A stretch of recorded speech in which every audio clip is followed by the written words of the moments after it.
नमस्कार, स्वागत है आप सभी का। आप देख रहे हैं R9 टीवी। आपके साथ मैं हूं पंकज रौतेला। सीमा पर तनाव है और इस तनाव की वजह से पूरे हिंदुस्तान में उबाल।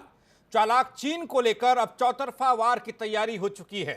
एक तरफ सीमा पर सैनिकों के कंधों पर दारोमदार है तो देश के भीतर जनता ने जिम्मेदारी ली है। देश के प्रधानमंत्री ने दो टूक कह दिया कि छेड़ोगे तो छोड़ेंगे नहीं। शहीदों को श्रद्धांजलि के साथ ही अब उस रणनीति पर काम शुरू हो चुका है कि चीन के तिगड़म को कैसे तोड़ा जाए। इसके लिए बकायदा सीमा पर सेना को अलर्ट कर दिया गया। सियासी तौर पर भी देश की सरकार सर्वदलीय बैठक में चीन के तोड़ पर चर्चा करेगी। इस मंच पर आज आओ इसी पर बात करें, कैसे चीन को सबक सिखाया जा सकता है, वो कौन कौन से रास्ते हैं जिनके जरिए चीन की अकड़ को ठिकाने लगाया जा सकता है। चर्चा आज इसी पर चर्चा को आगे बढ़ाएंगे। R9 टीवी के editor in chief Amitabh Agnihotri ji, स्वागत है सर आपका। एक मजबूत पैनल भी हमारे साथ जुड़ेगा, लेकिन उससे पहले रिपोर्ट देखिए। किसी को भी जरा भी भ्रम या संदेह नहीं होना चाहिए।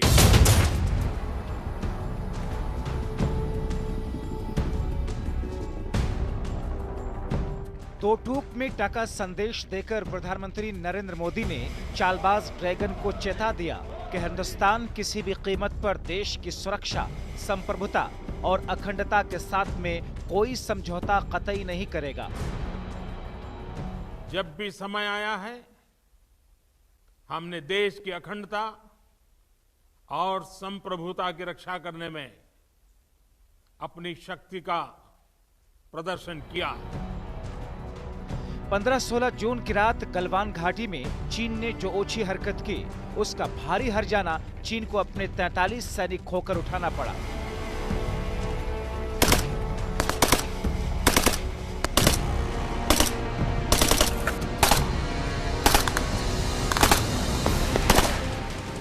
गलवान में हार को गले लगाकर चीन अभी भी चैन से नहीं बैठा। खबर है कि ड्रैगन के 5000 सैनिकों ने LAC पर डेरा डाल लिया है। जो गालवान वैली में हुआ है वो एक बहुत ही सिग्निफिकेंट इंसिडेंट है। वो एक बिल्कुल नई सीमा रेखा उसने पार कर दी है, एक नई सिचुएशन क्रिएट की है। हमारे एक कर्नल और 20 जवान बेचारे शहीद हो चुके हैं। एक कर्नल 20 जवान, ये बहुत बड़ा आंकड़ा है और it cannot be taken lightly. सीमा पर जारी भयंकर बवाल से देश में भारी उबाल है। गुस्सा और आक्रोश का आलम यह है कि देश की जनता चाइनीज सामानों को राख कर चीन की हिमाकत का जवाब अपने तरीके से दे रही है।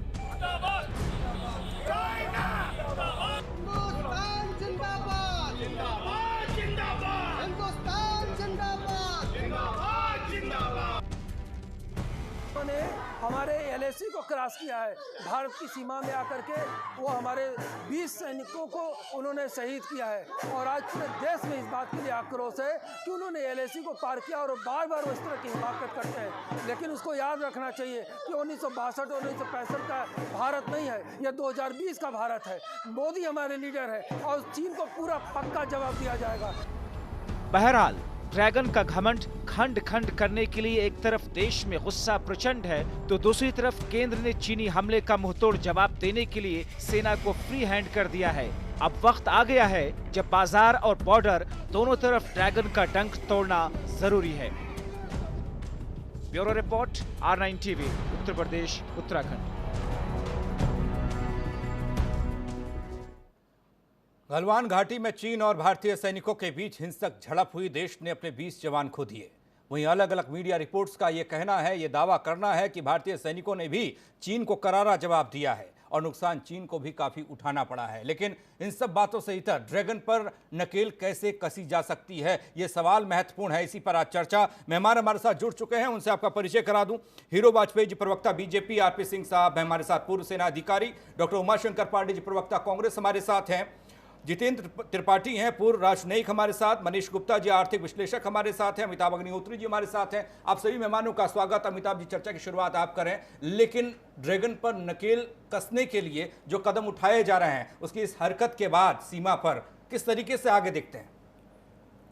देखिए, मुझे लगता है देश की जो सामूहिक इच्छा थी और एक जिसको हम कहें भारत का मन जो था, उसको आज शाम प्रधानमंत्री ने दोपहर बाद जब वो 15 राज्यों के मुख्यमंत्रियों के साथ संवाद करने जा रहे थे, तब उन्होंने जो आरंभिक उद्बोधन में बात कही, उसमें उन्होंने भारत के मन को आवाज दी है, स्वर दिया है। यही देश चाहता है। भारत युद्धकामी देश नहीं रहा, लेकिन भारत भीरू भी नहीं है। भारत अपनी भूमि के विस्तार के लिए दूसरों पर आक्रमण नहीं करता, लेकिन भारत अपने जमीन की रक्षा करना जानता है। किसी भी शक्ति को, महाशक्ति को यह गलतफहमी नहीं रहे, यह संदेह या भ्रम नहीं रहे। यही देश चाहता था कि यह सर्वोच्च स्तर पर रेखांकित होना चाहिए। गालवान घाटी की जो घटना घटी, उसके बाद देश भर में 100% लोगों के मन में यही आकांक्षा थी। राजनीतिक लोग क्या कह रहे हैं मैं उस पर नहीं जाऊंगा, पार्टियां क्या कह रही, लेकिन देश यही मांग कर रहा था। गांव, शहर, कस्बा, खेत, चौक, चौराहा, हर जगह से एक ही आवाज आ रही थी कि भारत को यह बताना चाहिए विश्व मंच को कि हमको हल्के में मत लीजिए। हमारे सैनिकों का यह उत्सर्ग हमारे लिए अनमोल है, यह व्यर्थ नहीं जाएगा। और यही बात प्रधानमंत्री ने कही। एक धुंध छट गई, एक धुंध हट गई। वो तमाम सवाल जो हवा में तैर रहे थे, वो उत्तर पा गए कि भारत कुछ करेगा कि नहीं करेगा। मुझे लगता है प्रधानमंत्री के बोलने के बाद अब यह प्रश्न बंद होना चाहिए। और प्रधानमंत्री भी इस बात को जानते हैं कि जब वो इतने बड़े मंच पर, इतनी बड़े पोजीशन पर, इतनी भारत के सर्वोच्च कार्यकारी पद पर बैठकर ये बात कह रहे हैं, तो वो जानते हैं इस बात को विश्व भर की शक्तियां सुन रही हैं। ये समझते हुए उन्होंने इस बात की उद्घोषणा की है। इससे हम इस मामले को लेकर आश्वस्त हो सकते हैं कि भारत की सेना अब जगह, तरीका और समय, जगह, तरीका और समय तय करेगी। बस इतना बाकी है। और बहुत जल्दी आपको हो सकता है किसी दिन सुबह जब आप अचानक अपना टीवी सेट खोलें तो आपको भारतीय सेना के शौर्य की झलकियां दिखने लगे। ठीक है, उसकी मुनादी नहीं होगी, वो तो जब घटना घट जाएगी तभी विश्व के सामने आएगी। लेकिन अब एक प्रश्न और भी उठता है। एक लड़ाई सीमा पर सैनिकों के सम्मान की लड़ाई, दूसरी लड़ाई भारत के अर्थ जगत में चीन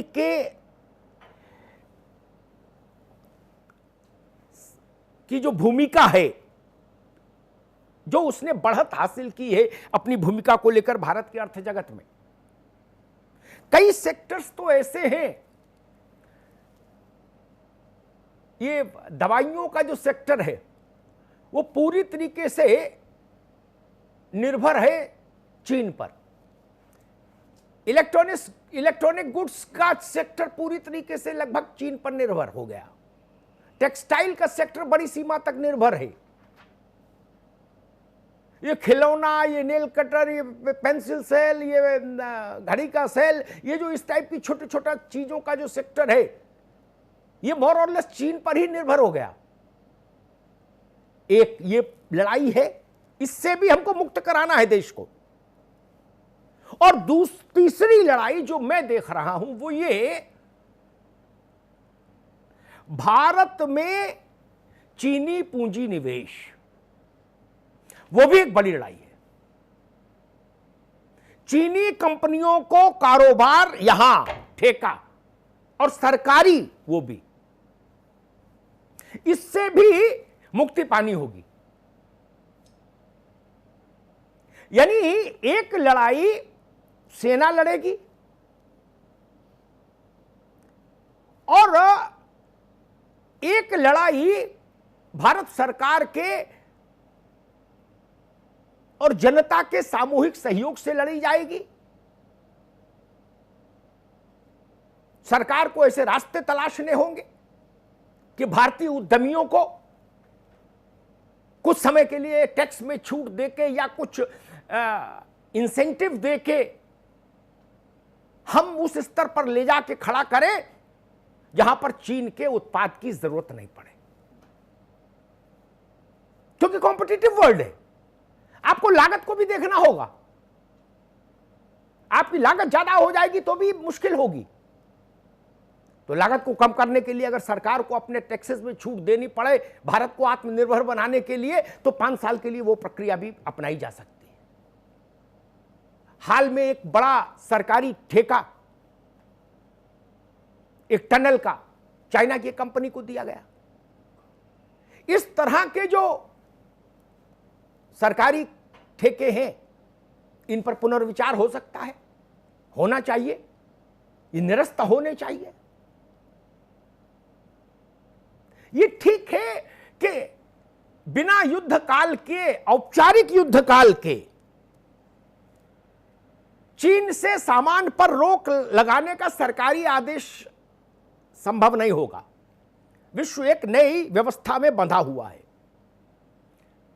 लेकिन हम इतना तो कर ही सकते हैं कि चीन के सामान के मुकाबले का सामान उतने ही कीमत में अपना बना के बाजार में खड़ा कर दें, तो चीन का सामान वैसे ही पीछे हो जाएगा। लड़ाई यहां से शुरू होगी। मुझे लगता है यह महत्वपूर्ण चीज है जिस पर हमको आज जो भावनाएं हमारी हैं वहीं तक सीमित नहीं रहना है। चीन को अगर स्थायी रूप से सबक सिखाना है, ड्रैगन का डंक तोड़ना है, तो आर्थिक तौर पर काम करना होगा। हमारे साथ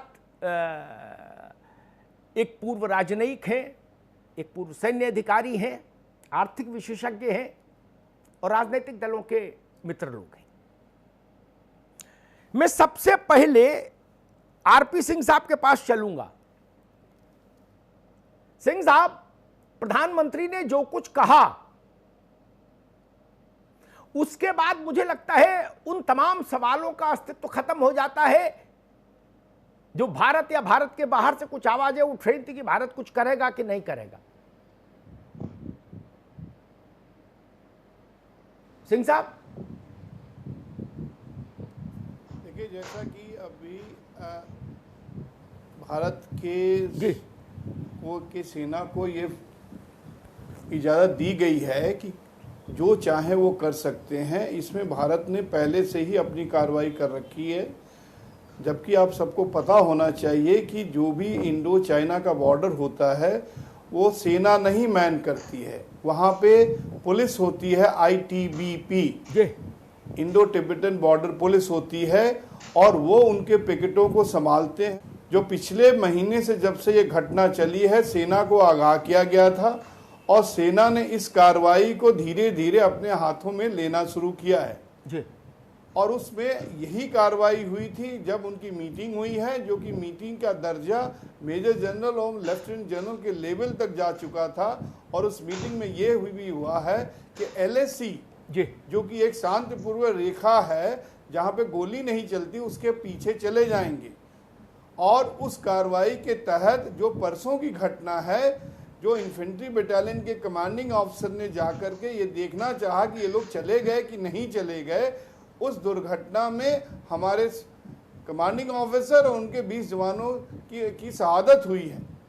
रही बात यह कि चाइना ने वहाँ पे इतना ज़्यादा ही बिल्डअप कर लिया है कि उसको देखते हुए वहाँ पर मुख्य रूप से ज़्यादा सेना की ज़रूरत है। और वहाँ पे जो कि एक तरह से टेंशन की सिचुएशन है, और उस टेंशन की सिचुएशन को देखते हुए अब जाकर के केंद्र से या कहिए कि जो भी रक्षा विभाग से ये सूचनाएं दी गई हैं कि अब सेना को पूरी छूट दी गई है। अब कैसे कार्रवाई हो, क्योंकि वहां का जो एक तरह से जो ग्राउंड है, जो हालात है हाई एल्टीट्यूड का जो होता है, वहां पर एक सुरक्षित ढंग से किसी के खिलाफ एक्शन लेना पड़ता है और समय से वहां पे धीरे धीरे बिल्टअप किया।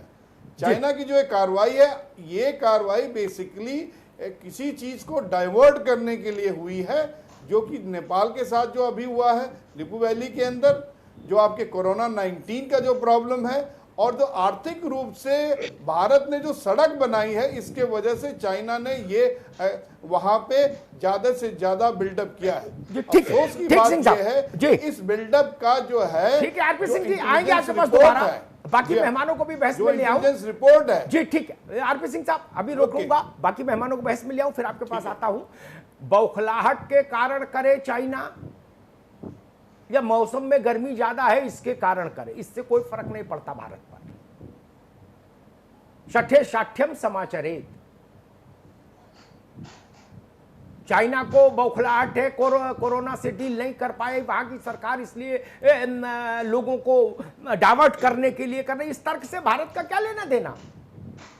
आप बदतमीजी करेंगे तो हम उसका प्रतिकार करेंगे, इतना ही मूल मंत्र है जो मुझे समझ में आया प्रधानमंत्री ने आज जो कहा। जितेंद्र त्रिपाठी साहब हैं हमारे साथ, पूर्व राजनयिक। त्रिपाठी साहब, हम लोगों ने देखा जब से पत्रकारिता में आए तब से खुद देखा और उससे पहले का बुजुर्गों से सुना, इतिहास में पढ़ा, चीन को लेकर भारत की सरकारों में एक झिझक रहती थी बड़ी बात कड़ी बात बोलने में। मुझे लगता है आज प्रधानमंत्री ने जो कुछ कहा वो बड़ा भी है, कड़ा भी है, दो टूक भी है। चाइना को लेकर इतना कड़ा स्टेटमेंट मुझे नहीं याद आता भारत के किसी प्रधानमंत्री ने दिया हो, और वो भी इतने बड़े फोरम पर। रौतेला जी सही कह रहे हैं कि स्वतंत्र भारत के इतिहास में किसी प्रधानमंत्री ने चीन के प्रति इतने स्पष्ट भाव से टीका नहीं की जी। हम ज्यादा से ज्यादा ये करते थे नेहरू जी के टाइम में कि थोड़ी गलतफहमी हो गई, परेशानी हो गई, हम डिफेंसिव हमेशा रहे चीन के साथ भी और पाकिस्तान के साथ भी। मैं कहता हूँ पिछले 7 साल तक नहीं त्रिपाठी जी, पाकिस्तान को लेके तो कई बार बाहें फटकार भी दी पूर्व की सरकारों ने भी। इंदिरा जी के समय युद्ध ही हो गया सब, वहां तो पाकिस्तान का मसला नहीं। मैं स्पेसिफिकली चाइना को उद्धृत कर रहा हूं। चाइना को लेकर right from Pandit ji to Manmohan Singh, कोई सरकार ऐसी नहीं दिखती जिसने दो टूक कहा हो कि गलतफहमी में मत रहिएगा, जवाब देंगे। वही मैं कर रहा हूँ कि सरकारों ने हमेशा एक नरम रवैया अपनाया है जी। हाँ, एकदम से दो टूक बात नहीं कही है। वो सोचते थे शायद ये कूटनीतिक रूप से सही है, कूटनीतिक रूप से सही भी नहीं हो सकता वो, क्योंकि कूटनीति में भी है कि जो सही है उसको आप सही कहें और दृढ़ता से कायम रहे उसको, और यही चीज हमारी सरकारों ने नहीं किया। चाइना ने 1962 के बाद कम से कम 7 बार हमें टटोलने की कोशिश की कि हमारी सैनिक क्षमता कितनी है ये देखें, जगह जगह इंक्लूजन करके, लेकिन हर जगह उसको निराशा ही हाथ में दी है। यहाँ पर आप सही कह रहे हैं कि तमाम ऐसे कारण हैं जिसने चीन को हताश कर दिया, और चीन ये चाहता है कि किसी तरह विश्व के जनमत का ध्यान उस ओर से हट के भारत की ओर आए। लेकिन ये भी सही है कि उससे हमें कोई फर्क नहीं पड़ता। हमारे लिए समस्या ये है कि चीन ने हम पर हिंसक हमला किया है, और इस हिंसक घटना के बाद मेरे ख्याल से हमें हमारी सेना को छूट दे दी गई है, पूरी खुली छूट। ये बहुत अच्छी बात है। सेना को पूरी तरह तैयार रहना चाहिए, साथ ही साथ हमें बातें भी करते रहना चाहिए, क्योंकि बातें करने में कोई गुरेज नहीं, एक ही चैनल के लिए नहीं हमें वो करना चाहिए। और इसके साथ ही साथ जो हमारे मित्र देश हैं अभी की तारीख में, अमेरिका, ऑस्ट्रेलिया, जापान, वियतनाम, इन सबको भी साथ लेकर के हमको चीन को घेरने की कोशिश करनी चाहिए। और एक चीज और जी, क्योंकि मेरे हिसाब से चीन हमें टटोलता रहा है और हर बार ये देखता रहा, इसलिए हमारी अभी सैन्य क्षमता तो अच्छी है, लेकिन हमें जल्दी से जल्दी इसे चीन से ज्यादा नहीं तो चीन के बराबर तो कर लेनी चाहिए। क्योंकि हिंदी में एक वो है कि कि आपको अगर वही कहा जाता है क्षमा शोभती उस भुजंग को जिसके पास गरल है। हाँ, तो आपको ऐसी स्थिति में नेगोशिएटिंग टेबल पे आपको आने पर ऐसी स्थिति रहे कि आपके सामने वाला आपकी बात मानने को मजबूर हो जाए, तभी आपको दयानतदारी या कुछ क्षमा दिखा दे। और जब तक हम बहुत अच्छी बात कही त्रिपाठी जी आपने, मैं आपके पास दोबारा आऊंगा। बहुत अच्छी बात कही आपने, क्षमा शोभती उस भुजंग को जिसके पास गरल है, राष्ट्रकवि दिनकर की ये अमर पंक्तियां हैं। और मैं भी ऐसा ही मानता हूं कि शांति और सुलह का बेहतर प्रस्ताव तभी निकलता है जब आप शक्तिशाली हो। कमजोर और जबर के बीच में सुलह का प्रस्ताव नहीं होता, वो समर्पण का पत्र होता है, उस पर नाम लिख दिया जाता सुलह का पत्र। दरअसल वो समझौता या सुलह नहीं होता, वो घुटने टेकने का घोषणा पत्र होता है। बराबर के पंजा लड़े तो बात बनती है। मैं राजनीतिक मित्रों के पास बाद में आऊंगा, मनीष गुप्ता जी के पास और चलना चाहूंगा, आर्थिक विश्लेषक है। मनीष जी, ये लड़ाई तात्कालिक है कि एक चीन ने हिमाकत की, उसका जवाब दिया जाए। समय, स्थान और तरीका सेना तय करेगी, सेना को इस बाबत छूट दे दी गई। अब एक बात आती है, एक ऑन गोइंग वॉर करना हो, ऐसा जो आज और कल में पैदा हुआ है भाव भारत के अंदर गांव-गांव, वो भाव जमीनी हकीकत में भी तब्दील हो। दुकान के काउंटर से चीनी प्रोडक्ट हटे, सरकार घोषणा नहीं कर सकती, वैश्विक संधियों की बाध्यता है, समझ में आती बात। देश के 135 करोड़ लोगों पर तो कोई बाध्यता नहीं, वो खरीदे या नहीं खरीदे ये तो उनका सोल राइट है। इसके लिए भारत को क्या करना चाहिए, कैसे तैयारी करनी चाहिए ताकि हम चीन से बेहतर सामान अपने देश को उपलब्ध करा सके, उतने ही पैसों में या उससे कम पैसे में। बिल्कुल, इससे पहले सिर्फ एक छोटी सी बात बताना चाहूंगा कि ये लड़ाई नहीं है, ये भिड़ंत है। और ये भिड़ंत क्यों हुई, इस पर 1 मिनट चर्चा करके उसके बाद हम मौके देखेंगे कैसे ये घटना हमारे देश के लिए, हमारे देश की इकोनॉमी के लिए मौका बने और आत्मनिर्भर भारत की तरफ हम आगे बढ़ें। दरअसल ये चाइना ने जानबूझकर किया। क्यों किया? ये टेस्ट लेने के लिए किया कि इस विश्व में कौन उसके साथ है, कौन विरोधी है। जो उसके साथ है वह इन्वेस्टमेंट करेगा। वो देख रहा है कि जिस तरीके से जो अक्साई चीन से रास्ता निकल रहा है, जिस पर वो करोड़ों अरबों डॉलर का इन्वेस्टमेंट कर रहा है, कहीं ये खराब तो नहीं हो जाएगा। कहीं जिस तरीके से मोदी पूरे ग्लोब में घूम रहे हैं, ट्रंप से भी गलबैयां कर रहे हैं, उससे भी गलबैयां कर रहे हैं, कहीं ऐसा तो नहीं है कि मेरे ये अरबों डॉलर का इन्वेस्टमेंट जीरो हो जाए, कहीं इस तरह की सिचुएशन ना खड़ी हो जाए। उस मोदी के प्रभाव को रोकने का एक टेस्ट है ये, जिससे ये आगे मैसेज होगा कि अब चाइना अपना इन्वेस्टमेंट पाकिस्तान वाले रूट पर करेगा या नहीं करेगा। कौन कौन देश उसको साथ देगा, वो उसके साथ जाएगा। पहली उसको ये जांचने की ताकत कि कौन कौन कर रहा है। अब आते हैं इस बात पर कि इस मौके को कैसे कन्वर्ट किया जाए। तो सबसे पहले बात तो ये आती, जिस तरीके से इस समय देश में चारों तरफ दुविधा रहती है कि करें या ना करें। आज आप चीनी सामान का बहिष्कार करने की जो मुहिम देख रहा हूं, लेकिन अगले ही दिन सोशल मीडिया पर इस तरीके के बयान आने लगेंगे, अब ये सामान इतना महंगा हो गया, गरीब किसान क्या करे, गरीब मजदूर क्या करे, मोबाइल नहीं ले सकता। हमें अपने अंदर देशभक्ति की भावना जगानी होगी कि अगर आज 5,000 रुपए का नहीं मनीष मैं देशभक्ति की भावना पर आपसे चर्चा नहीं करना चाहता। मैं सिर्फ जो क्योंकि ग्राउंड रियलिटी में भी जानता हूं, एक सेकंड सुन लीजिए। जब आदमी सामान लेने जाता, भारत की 90% आबादी की बात कर रहा हूं, उसके लिए बहुत मुश्किल है कि 365 दिन वो किसी देशभक्ति के कारण ये चश्मा 100 रुपए का चाइना का मिल रहा है जिससे उसका काम चल रहा है और भारत का मिल रहा है 300 में, तो वो 300 वाला खरीदे, ये संभव नहीं होगा। इसलिए बात प्रैक्टिकल करिए, इसलिए वो रास्ता बताइए कि हम भी 100 रुपए में उतना ही मजबूत बेहतर चश्मा कैसे पैदा कर सकते हैं, वो बताइए। सबसे पहले हमें कैपिटल इन्वेस्टमेंट पर रोक नहीं लगानी है, चाहे वो विश्व के किसी भी पार्ट से आए। हमें ऑपरेशनल चीजें, कंजम्पशन की चीजों पर ध्यान देना होगा, भारत का फोकस बढ़ाना होगा। उन पर सबसे पहले इंपोर्ट ड्यूटी बढ़ानी होगी जो हम इंपोर्ट कर रहे हैं। साथ के साथ अपने यहाँ कंजम्पशन पर जीएसटी हमें न्यूनतम स्तर पर लाना होगा। जो डेली उत्पादन की चीज़ें हैं, चाहे चश्मा है या मोबाइल है या घड़ी है या कैमरा है या सैकड़ों चीज़ें हम डेली यूज़ करते हैं, उन सब पर जो हिंदुस्तान में जीएसटी लगता है वो कम से कम करना होगा।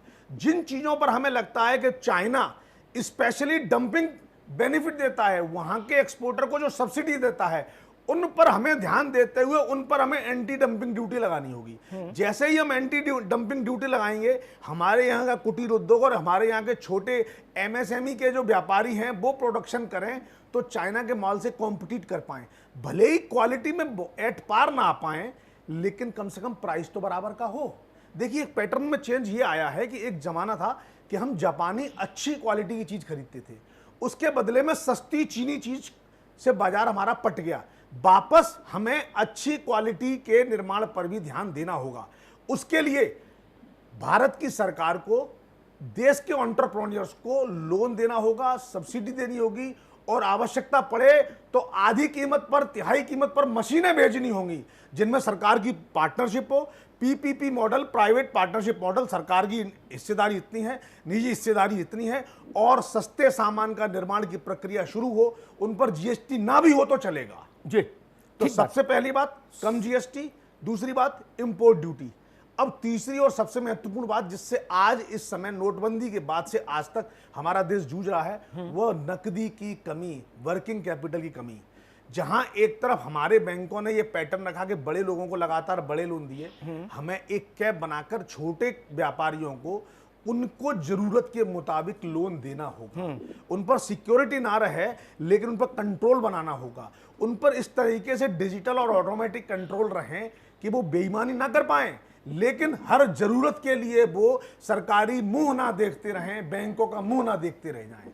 हमें अपनी ऑर्गेनाइजेशंस की प्रोटेक्शन के लिए फंड का अरेंजमेंट करना होगा। ठीक बात मनीष, आपने बड़े अच्छे ढंग से चीजों को रखा, और वो तीनों बिंदु रखे जिनके सहारे, जिनको प्रयोग में लाकर हम कम से कम क्वालिटी की लड़ाई तो बाद में लड़ ली जाएगी। और मासेस के कंजम्पशन की जो चीजें होती हैं वो बेसिकली प्राइस से ही चलती हैं, क्वालिटी बहुत बाद की चीज है। अगर क्वालिटी का मसला होता तो मेरे जैसा गैर अर्थशास्त्र का विद्यार्थी भी जानता है, तो जापान इस दुनिया में राज कर रहा होता अपने सामान की बदौलत। पूरी दुनिया से जापान का सामान सिमट गया, इवन जापान से सिमट गया, वहां चाइना बिकने लगा। सब जानते हैं इसकी गारंटी वारंटी कुछ नहीं, फिर भी वो करे छोड़ो 6 महीने चलाएंगे फेंक देंगे, सस्ता इतना है। ठीक है ना? बिल्कुल एग्री करता हूं। जब 10,000 रुपए में 56 इंच का टीवी मिल रहा है तो 1,72,000 का क्यों लेगा आदमी? उसमें डबल मोहर लगा दो राष्ट्रभक्ति की, फिर भी नहीं। बिल्कुल आपसे इसलिए सच्चाई को भी स्वीकार करिए। उमा शंकर जी के पास चलूंगा, कांग्रेस के प्रतिनिधि, उसके बाद में भारतीय जनता पार्टी के पास आऊंगा। उमा शंकर जी, आपकी पार्टी ने प्रश्न पूछा कि प्रधानमंत्री मौन क्यों हैं, उन्हें देश को बताना चाहिए, देश से संवाद करना चाहिए। राहुल जी ने एक वीडियो जारी किया, सोनिया जी ने जारी किया, और आज 3 बजते बजते प्रधानमंत्री ने बता दिया और सब कुछ बता दिया। क्या भारत के मन में है, क्या सरकार के मन में है, सारी चीजें सार्वजनिक पटल पर रख दी। अब आप संतुष्ट हैं? अमिताभ जी, सबसे पहले तो मुझे लगता है कि हीरो वाजपेयी जी बेहद असंतुष्ट होंगे, क्योंकि उनकी सारी बातें सारे लोगों ने कह दी। अब उनके पास बोलने को क्या बचा, इस बात को लोग के लेके वो बड़े असंतुष्ट होंगे। खैर, मैं उनकी पीड़ा को समझता हूँ, मैं अपनी बात करता हूँ। देखिए अमिताभ जी, सुशांत जी की अभी जो एक ट्रेजेडी हुई फिल्म के अभिनेता की, प्रधानमंत्री जी ने 3-4 मिनट 10 मिनट में ट्वीट कर दिया, लेकिन देश के 20 जवान शहीद हो गए और प्रधानमंत्री जी ने विपक्ष की सबसे बड़ी पार्टी यानी कि कांग्रेस पार्टी के ट्विटर पर ट्रेंड चलाने के बाद, राहुल गांधी जी के उसी वीडियो के बाद, सोनिया गांधी जी के उसी अपील के बाद प्रधानमंत्री जी बाहर आए। तो अब इसका धन्यवाद सोनिया जी को और राहुल जी को कांग्रेस के जन और देश के जन ये ठीक है भाई, चलो क्रेडिट आप ले लो, उसमें लड़ाई नहीं, लेकिन मूल प्रश्न है जो प्रधानमंत्री ने कहा उससे संतुष्ट होना। अब आप अभी तो आप सुन तो लीजिए अमिताभ जी, मेरी बात तो पूरी हो जाने दीजिए। आपने एक प्रश्न उठाया कि अब आप असंतुष्ट हैं। 1.5 महीने से चाइनीज सेना पैंगोंग इसको झील तक जाके बैठी थी और 1.5 महीने से प्रधानमंत्री जी की आवाज नहीं निकली। और जब यहाँ पे भिड़ंत हो रही थी तो सेना के हाथ इस तरीके से बांध दिए गए कि हमारे 20 सैनिक शहीद हो गए और गोली चलाने की इजाजत नहीं दी गई। अमिताभ जी, अगर परमिशन होती सेना को तो हमारे 20 जवान आज मरते नहीं। सच्चाई उनके कितने मरे ये हमें इस पे हम चर्चा नहीं करेंगे। हमारे 20 जवान बचे होते अगर उनके हाथ बांधे ना गए होते। ये दूसरी बात। तीसरी बात आप समझिए अमिताभ जी, क्या ये जो प्रधानमंत्री जी का मौन रहा और जिस तरीके से कांग्रेस पार्टी ने उनसे कहा कि पूरा देश आपके साथ खड़ा है, प्रधानमंत्री जी आप डरिए नहीं, आप बोलिए, आप बाहर आइए, कांग्रेस पार्टी आपके साथ खड़ी है, पूरा देश आपके साथ खड़ा है, तब प्रधानमंत्री जी आके बोले। क्या ये भारत की कमजोरी और भारत के लोगों के मन में संशय नहीं पैदा करता है अमिताभ जी? मैं अभी सुन रहा था, आपने भी कहा और तमाम लोगों ने कहा 1962 के बाद नाथुला दर्रे से लेके अभी तिवारी जी भी कह रहे थे 7 बार और तो उसने कोशिश की चाइना ने। 45 सालों में चाइना की कभी हिम्मत नहीं हुई अमिताभ जी कि एक बुलेट भी चला दे। इतनी हिम्मत नहीं हुई कि भारत की सीमा की तरफ देख ले। कितनी बार संयुक्त राष्ट्र संघ में तरह तरह के अभियान चलाए चाइना ने पाकिस्तान के साथ मिलकर। एक भी प्रस्ताव संयुक्त राष्ट्र संघ में पास नहीं होने पाया। हमने पाकिस्तान से 3 लड़ाइयां लड़ी अमिताभ जी और तीनों में चाइना पाकिस्तान के साथ युद्ध भूमि में उतरना चाहता था, लेकिन हिम्मत नहीं पड़ी अमिताभ जी। ये भारत की, ये कांग्रेस की जो सेना को दी गई ताकत थी। ठीक है उमाशंकर जी, हम हीरो वाजपेयी से जवाब ले ले। ठीक है, आपने अपनी जवाब जो देंगे वो देंगे, लेकिन एक बात तो मैं जोड़ दूं, प्रधानमंत्री बार बार पे ट्वीट करने वाले प्रधानमंत्री को हमारे देश के 20 शहीदों को श्रद्धा सुमन अर्पित करने में 2 दिन लगे। ये शर्म की बात है। ये ठीक उमाशंकर जी, ठीक है ठीक है। अब मैं हीरो वाजपेयी के पास चलूं, उससे पहले एक बात जरूर कहूंगा। कांग्रेस को विपक्षी दल होने के नाते पूरी स्वतंत्रता है अपने सवाल उठाने की, लोकतंत्र की यही उसका सौष्ठव है। लेकिन एक बात जरूर कहूंगा, किसी सिने कलाकार के दुखद निधन पर शोक व्यक्त करना और चाइना को लेकर एक नीतिगत भारत के अगले कदम की घोषणा करना, दोनों में जमीन और आसमान का अंतर होता है। श्रद्धा सुमन अर्पित करने में दोनों में जमीन आसमान का अंतर होता है, उसको भी समझना होगा। वो चलते चलते घूमते घूमते यूं ही नहीं कहा जा सकता। वो पार्टियों के नेता कह सकते हैं, मंत्री, महामंत्री, सचिव, वो लोग बोल सकते हैं, लेकिन हुकूमत हिंदुस्तान के लिए वो संभव नहीं, व्यवहारिक नहीं। मेरी बात से त्रिपाठी जी सहमत जरूर होंगे जो राजनयिक रहे हैं। इस तरह के मसलों में कितनी ही संजीदगी जरूरी होती है वो जानते होंगे। उन्होंने ऐसे ड्राफ्ट्स को देखा होगा जिनमें कितना बौद्धिक इनपुट लगता है, तब एक ड्राफ्ट तैयार होता है। ये राजनीतिक पार्टी का वक्तव्य नहीं कि कभी भी कहीं भी प्रेस कॉन्फ्रेंस कर दी। ठीक है उमाशंकर जी, ठीक है। हीरो वाजपेयी, ठीक है, हीरो वाजपेयी, मैं बिल्कुल इससे सहमत नहीं हूं। ठीक, अच्छा भाई आप सहमत हो, कांग्रेस को किसने कहा सहमत हो? नहीं ना, आपकी असहमति का सम्मान करते हैं, लेकिन दूसरे से भी तो बात करेंगे ना महाराज। नहीं बिल्कुल ठीक है। हीरो वाजपेयी, कांग्रेस इस बात में प्रसन्न है कि भाई राहुल जी ने कहा कि डरिए मत, हम आपके साथ हैं, इसलिए तब प्रधानमंत्री जी बोले। क्या कहेंगे भाई? नहीं ठीक है, प्रसन्न होना भी चाहिए और कांग्रेस की से ही कांग्रेस की इसी प्रसन्नता के कारण आज कांग्रेस का जो भी है आत्ममुग्ध है कांग्रेस, और मैं इसके बारे में उनको सचेत भी नहीं करना चाहता। मैं दो बातें कहना चाहता हूं आपसे कि कांग्रेस को ना तो इस देश की सेना के वक्तव्य में विश्वास है, ना भारत सरकार के प्रधानमंत्री पर विश्वास है, और चलिए ये ना सही, कम से कम जिस राजदूत से राहुल गांधी मिलते रहे, जिस चीनी राजदूतों से, चाइना के वर्जन पर भी विश्वास नहीं है, तो कांग्रेस के बारे में क्या कहा जाए। हमने कहा कि हमने ये किया, ऐसा हो गया बॉर्डर पे, ठीक है, जो सेना बयान देती है, सेना एक टाइम लेती है, उसके बाद सरकारें बयान जारी करती हैं, और वो आप नहीं मानते, चलिए ठीक है। लेकिन चाइना ने कहा कि भारतीय सैनिक लाइन ऑफ कंट्रोल को तोड़कर आगे बढ़ गए थे और तब ये भीषण संघर्ष हुआ, उसको भी आप सम्मान नहीं देते। तो क्या बात आप मानना चाहेंगे? मैं नहीं समझता कि कांग्रेस कुछ मान सकती है या क्या नहीं मान। और खैर, जो कुछ भी आज ये बोया हुआ है अक्साई चीन या जो कुछ भी है जो चल रहा है चीन के साथ, ये इन्हीं का बोया हुआ है। अपने जीत के कहानी के किस्से सुना रहे थे, अपने हार के किस्से भी साथ में याद रखने चाहिए। और इस देश को जो भी भुगतना पड़ रहा है उसकी देन कांग्रेस है, और आज सुरक्षा परिषद का स्थायी सदस्य चीन है, उसकी देन भी पंडित जवाहरलाल नेहरू है। तो कांग्रेस को अपनी तमाम बातें याद करनी चाहिए, अपना इतिहास गौरवशाली भी याद करना चाहिए, और जिसमें शर्म आनी चाहिए उसको भी याद रखना चाहिए। जहां तक रही बात कि आज जो वर्तमान परिस्थिति है और जिसका इन्होंने अभी कहा, किसी भी देखिए आर्टिस्ट के निधन पर अगर शोक संवेदना प्रधानमंत्री जताते हैं तो इसमें बुराई क्या है?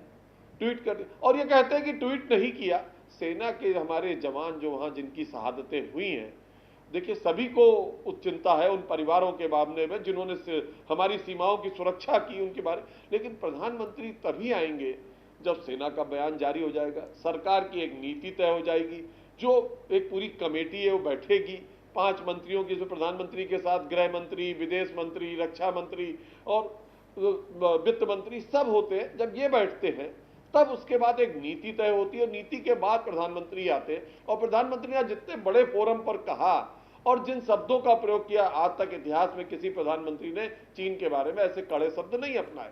इन सब के बाद भी, और मुझे लगता है जो ये कहते हैं, देखिए जब युद्ध कभी भी हुआ, चाहे पाकिस्तान से हो रहा था, चाहे कभी, हमारे लोगों ने 1962 देख लीजिए, 1962 में भी हम कांग्रेस के साथ थे, और जब जब चाइना का कोई हमला हुआ हमारे लीडर्स ने नहीं कुछ कहा। लीडर ऑफ अपोजिशन थे अरुण जेटली, सुषमा स्वराज, उन्होंने कभी विषय नहीं उठाया, उस समय वो चुप रहे। जितेंद्र त्रिपाठी साहब के पास एक सवाल लेके जाते हैं। त्रिपाठी साहब, जब इतने बड़े मसले पर किसी देश के प्रमुख को टिप्पणी करनी हो, प्रधानमंत्री के पद पर बैठे व्यक्ति को, चाइना जैसे देश के संदर्भ में, वो आनन फानन में की जा सकती है? आप तो राजनयिक रहे हैं, जानते होंगे, या उसमें एक चिंतन चाहिए, एक समग्रता चाहिए, सरकार के बीच में एक राय उभरती है, सैन्य अधिकारियों से चर्चा होती है, तब एक कहीं कंक्लूसिव चीज निकल कर आती है जिसको प्रधानमंत्री दुनिया के सामने रखें। देखिए, आपकी बात बिल्कुल सही है 100% जी। कि ऐसे मौकों पर जब किसी दूसरे देश का मामला होता है तो प्रधानमंत्री या राष्ट्राध्यक्ष को बहुत ही एहतियात बरतना पड़ता है। पहले उनके पास सारी जानकारियां दी जाती हैं, वो सबसे मिलते हैं, उसके बाद वो ये निश्चय होता है कि हाँ इसका जवाब दिया जाए, इसकी प्रतिक्रिया दिया जाए, प्रतिक्रिया क्या दी जाए, कैसे दी जाए, इस पर भी वो होता है। क्योंकि आप जानते हैं कि ऐसे मामले में एक एक शब्द बहुत महत्व रखता है जी। और ये कोई ऐसे नुक्कड़ की सभा वाली बात नहीं होती कि हम कह दें कि हम गला पकड़ लेंगे, हम तमाचा मार देंगे, हम सबूत कर देंगे। ये चीजें अर्पण करना और रणनीति बनाना दोनों दो बातें हैं। मेरे ख्याल से किसी कोई बोल रहा हो तो उसकी बात सुनना। ठीक है उमाशंकर जी, त्रिपाठी जी की बात सुनो भाई, सीनियर आदमी है, डिप्लोमेट रहे हैं। अगर कोई बोल रहा है शराफत का तकाजा है कि पहले जी बिल्कुल, आप कहिए त्रिपाठी जी। तो मेरे कहने का मतलब ये है कि ऐसे मामलों में एक तरह से ये कहा जाता है कि हम दूसरे देश के प्रमुख या दूसरे देश को सच बोलने के लिए हमें इतनी सावधानी बरतनी पड़ती है कि कहीं कुछ ऐसा न निकल जाए मुंह से जो बाद में जिसका इंटरनेशनल रूप में रिपरकशन है। यही तो फर्क मोदी और ट्रंप में आ जाता है, समझ लिया। बड़ी अच्छी बात कही आपने। हाँ, कि ट्रंप तुरंत बोल देते हैं, बाद में उनका स्टेट ऑफिस जो है वो और व्हाइट हाउस ऑफिस जो है वो उस पर लिपापोती करने में इसी काम में बेचारा व्यस्त रहता है। बहुत अच्छी बात की त्रिपाठी जी आपने, धन्यवाद। आरपी सिंह साहब, प्राइम मिनिस्टर के आज के स्टेटमेंट के बाद आपको अब लगता है कि केवल जगह तय होनी है, तरीका तय होना है और तारीख तय होनी है, लेकिन भारत अपने जवानों की शहादत का बदला लेगा जरूर? नहीं, जैसा कि सेना की, देखिए इसमें अदला बदली की बात नहीं होती है, बल्कि हम अपनी एक भी इंच जमीन गंवाने के किसी भी पक्ष में नहीं होते हैं। सेना जो है पूर्ण रूप से तैयार रहती है। और ये जो आप बता रहे हैं चाइना के साथ आफ्टर 62 के बाद से ही सेना ने 67 में नाथुला के ऊपर जो हमला हुआ था उस समय भी वहाँ पे उनको मुंह खानी पड़ी थी चाइना को। अगर भारत सरकार ने इजाज़त 20 में भी देती होती तो कहीं पे भी LAC के ऊपर जो 10-12 जो भी छोटे मोटे घटनाएं हुई वो कभी नहीं होती। रही बात ये घटना जो गलवान वैली के अंदर हुई है आज पहली बार नहीं हुई, कई बार हो चुकी है।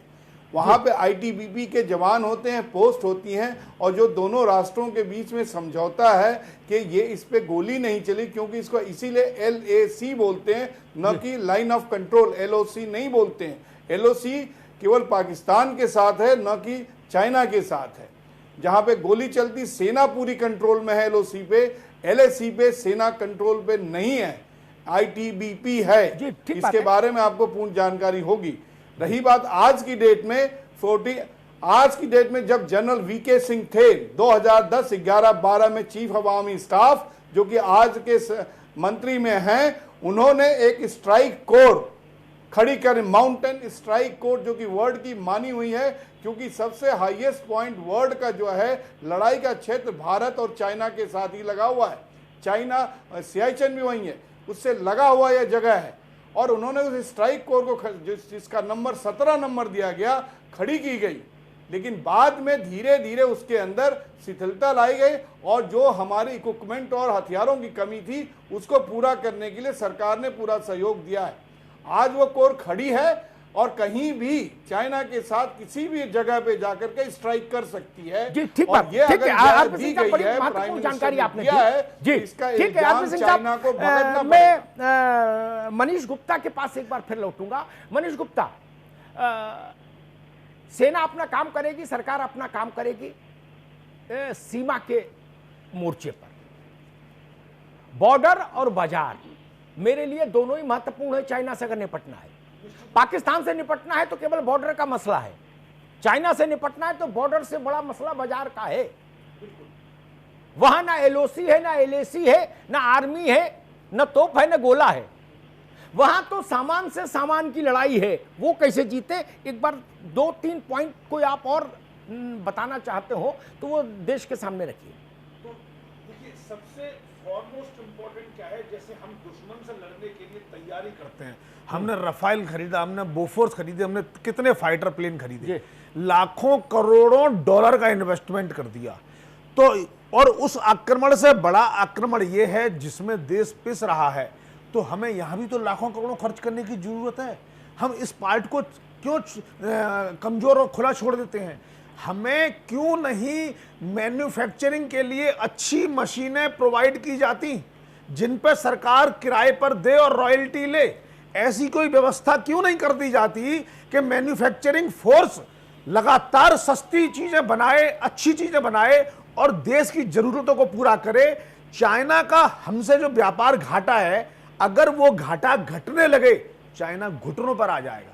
देखिए, आज सबसे बड़ी ताकत धन की ताकत है। सबसे बड़ी ताकत बाजार की ताकत है, धन की ताकत है, उसके पीछे सैन्य ताकत है। अब वो संदर्भ बदल गया कि पहले सैन्य ताकत फिर बाजार, अब बाजार पहले है, सैन्य ताकत। बड़ी अच्छी बात की आपने। उमाशंकर जी, सरकार से मतभेद हो सकता है, लेकिन मनभेद तो नहीं होता मेरे ख्याल से किसी भी पार्टी का। और देश की सेना सबकी है, इसलिए सेना पर तो भरोसा है ना देश को। जी बिल्कुल। सेना की पौरुष पर, उसके पुरुषार्थ पर कांग्रेस को है ना पूरा यकीन, उस पर तो कोई झंझट नहीं ना। आपको ये पूछना क्यों पड़ रहा है अमिताभ जी? प्रश्न तो यहाँ खड़ा हो जाता है क्योंकि शक होता है कभी कभी जी। ये 60 साल ये सेना कांग्रेस के ही नेतृत्व में रही है। सेना माने कथा से लेके, जनरल मौने कथा से लेके अब तक ये तो अभी आए हैं, ये लोग नए नए जन्म हुए हैं इनके। ये क्या सेना इन्होंने बनाई है? तो ये इसका कोई प्रश्न ही नहीं खड़ा होता। रही बात जो मेरा प्रश्न था, यहाँ मेरा ऑब्जेक्शन रहेगा, ये सेना कांग्रेस ने बनाई है, ये देश विरोधी बयान है, सेना किसी ने नहीं बनाई है। ठीक है, बीच में काहे उछल रहे हैं भैया? उछलना कम करिए, हम समझ रहे हैं। हमने पहले ही कह दिया कि वाजपेयी जी की बात आपने बोल दी, अब क्यों उछल रहे हैं? आपकी बात हो गई, ये याद आने दीजिए। पहली बात तो ये कि मैंने ये कहा कि जो श्रद्धा सुमन अर्पित करने के लिए किसी रणनीति की जरूरत नहीं होती। हमारे 20 जवान, भारत माँ के 20 सपूत शहीद हो गए, उनको श्रद्धा सुमन अर्पित करने के लिए अगर रणनीति की जरूरत प्रधानमंत्री को पड़ रही है तो मैं प्रधानमंत्री जी को प्रणाम करता हूँ, एक बात। दूसरी बात, कांग्रेस पार्टी, राहुल जी ने भी कहा, सोनिया गांधी जी ने भी उस वीडियो में कहा, प्रधानमंत्री जी आप आगे बढ़िए, पूरा देश, पूरी कांग्रेस पार्टी आपके साथ पूरी ताकत से खड़ी है। जो भी कदम आप उठाएंगे कांग्रेस पार्टी पूरी जिम्मेदारी के साथ, ठीक है, ऐसा ही होना चाहिए। ठीक है वशिष्ठ भाई, ऐसा ही होना चाहिए। मैं एक छोटी सी टिप्पणी हीरो वाजपेयी से ले लूं। हीरो वाजपेयी के करोड़ कार्यकर्ताओं, कांग्रेस कह रही है विपक्ष में हो जी, ठीक बात है, बिल्कुल ठीक है रविशंकर, ठीक है भाई। हीरो वाजपेयी, कांग्रेस कह रही है, कांग्रेस कह रही है कि ये तो अभी नए नए आए हैं भाजपा वाले। 60 साल देश की सेना कांग्रेस की लीडरशिप में ही काम की है और इतने बड़े बड़े कीर्तिमान स्थापित किए हैं उसने। वीरो वाजपेयी, मैंने इस पे कभी ये ऑब्जेक्शन किया ही नहीं कि कांग्रेस पुरानी पार्टी नहीं है, कांग्रेस ने इस देश पे 60 साल शासन नहीं किया जिसकी वजह से आज ये हाल है। इन सब बातों को मैंने कभी नकारा ही नहीं। ये कांग्रेस जो कह रही, मैं मानना होगी, ये हम 6 साल से इस देश में शासन कर रहे हैं और 6 साल पहले जनता ने हमें चुना है और 5 साल बाद दोबारा चुना है प्रचंड बहुमत से, और पिछले 30 साल में वो पहली सरकार नरेंद्र भाई मोदी की थी जो अपने बहुमत से सरकार बनाई और दोबारा उससे ज्यादा बहुमत से सरकार बनाई। तो जनता का विश्वास अब हम पर है, कांग्रेस से डिग चुका है। कांग्रेस की हालत, और जहां उत्तर प्रदेश हम बैठ के बहस कर रहे हैं, 30 साल से कांग्रेस अस्तित्व में नहीं है। अगर कांग्रेस इसमें खुश है तो उस पर हमें इनको जगाने की कोई जरूरत नहीं। देश नरेंद्र भाई मोदी के नेतृत्व में, यहाँ की सीमाएं सुरक्षित है और कांग्रेस अगर मानती है कि वो सब देश उनका भी है तो उसको जो भी सरकार है उसके साथ कंधे से कंधा मिला के इस देश के विरोधी जो ताकतें हैं उसमें अपना सहयोग करना चाहिए। कोई भी ऐसा काम कांग्रेस को नहीं करना चाहिए जो देश को तोड़ने या देश विरोधी शक्तियों के उसके बयान काम आए और लोग वोट करें कि वहां कांग्रेस जैसी एक पार्टी है जो देश के मामले में भी राजनीति करती है और देश विरोधी बयान देती है। ठीक है हीरो भाई, मुझे लगता है एक बात बार बार वायुमंडल में गूंजती थी कि हमारा चीन का मामला है, कोई बांग्लादेश, नेपाल और भूटान थोड़ी ना है, पाकिस्तान। जब ये कहा जाता था तो उसके पीछे एक कहीं अव्यक्त सा भय भी होता था जहन में कि जैसे गांव के बड़े भारी दबंग के खिलाफ कौन बोले भाई। एक झिझक होती थी सब में, कहता कोई नहीं था कि हमें झिझक है, लेकिन वैसा प्रदर्शित होता था। आज वह झिझक टूटी जब मैंने ये सुना प्रधानमंत्री को कहते हुए कि किसी को संदेह नहीं होना चाहिए, किसी को भ्रम नहीं होना चाहिए। यह बड़ा रिमार्केबल बात है। आप होंगे जमींदार अपने गांव के, ठीक है, हमारे साथ बदतमीजी करेंगे तो हम उसका पूरी प्राणपण से, शक्ति से प्रतिकार करेंगे। यही बात भारत चाहता है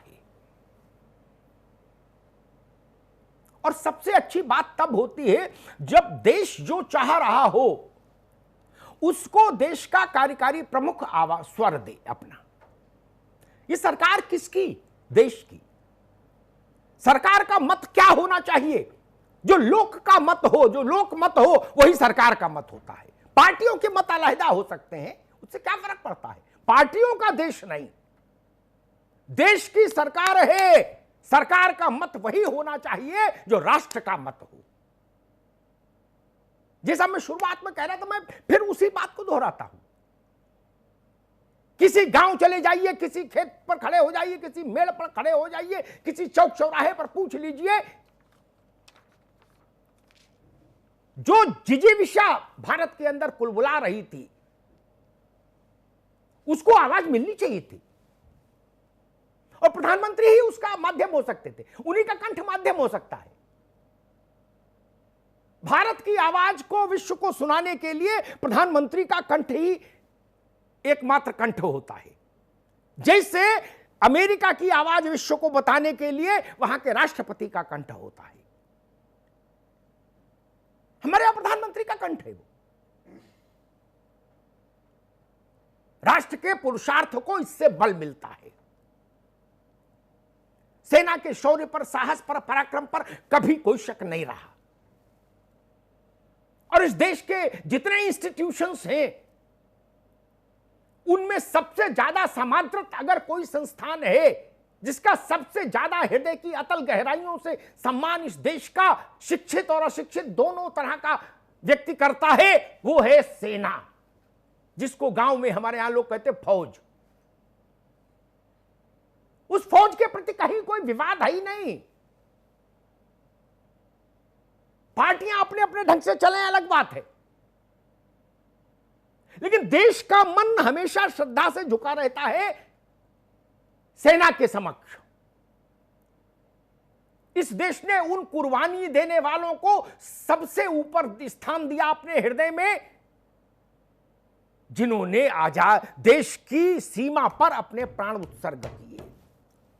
किसी राजनेता को वो स्थान नहीं दिया जो स्थान शहीदों को दिया। ये इस देश का मानस है।